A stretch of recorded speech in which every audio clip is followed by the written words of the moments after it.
ராமநாதபுரம் வைகை நகரில் குடும்ப தகராறு காரணமாக மனைவி மாமியாரை செல்லமுத்து என்பவர் வெட்டி கொலை செய்தார். விவரங்களை வழங்குவதற்காக இணைகிறார் செய்தியாளர் லிங்கேஸ்வரன். லிங்கேஸ்வரன், வணக்கம். சொல்லுங்க. குடும்ப தகராறு காரணமாக மனைவி மற்றும் தன்னுடைய மாமியாரை வெட்டி கொன்ற கணவர் தற்பொழுது சரணடைந்திருக்கிறார். விவரங்கள் என்ன, வழங்கலாம்? ரம்யா, ராமநாதபுரம் நகர் பகுதிக்கு உட்பட்ட வைகை நகரை சேர்ந்தவர் செல்லமுத்து. இவருக்கும் இவரது மனைவி சர்மிளாவிற்கும் இடையே நடந்த சில காலமாகவே கடுமையான குடும்ப பிரச்சனை இருந்து வந்திருக்கிறது. இதன் காரணமாக கணவனை பிரிந்த சர்மிளா தனது தாய் பத்மாவதியோட வைகை நகர்ல உள்ள வீட்டுல தனியா வசிச்சு வந்திருக்காங்க.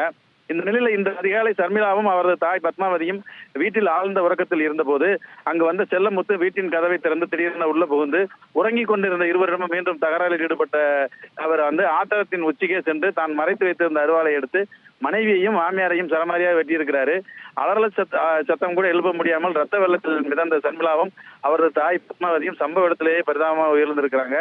மனைவி மற்றும் மாமியாரை கொடூரமாக கொலை செய்த பின்னர் செல்லமுத்து நேராக அருகில் உள்ள கேணிக்கரை காவல் நிலையத்தில் சென்று தான் செய்த குற்றத்தை ஒப்புக்கொண்டு சரணடைந்திருக்கிறாரு. இதனையடுத்து உடனடியாக சம்பவ இடத்திற்கு விரைந்து சென்ற கேணிக்கரை காவல்துறையினர் ரத்த வெள்ளத்தில் சடலமாக கிடந்த இருவரின் உடல்களையும் கைப்பற்றி உடற்கூறு ஆய்வுக்காக ராமநாதபுரம் அரசு மருத்துவமனைக்கு அனுப்பி வச்சிருக்கிறாங்க. இந்த சம்பவம் ராமநாதபுரம் பகுதியில் பெரும் பரபரப்பை ஏற்படுத்தியிருக்கிறது. கொலைக்கு பயன்படுத்த அறிவாளை பறிமுதல் செய்த கேணிக்கரை காவல்துறையினர் செல்லமுத்துவுடன் தீவிர விசாரணை மேற்கொண்டு வராங்க.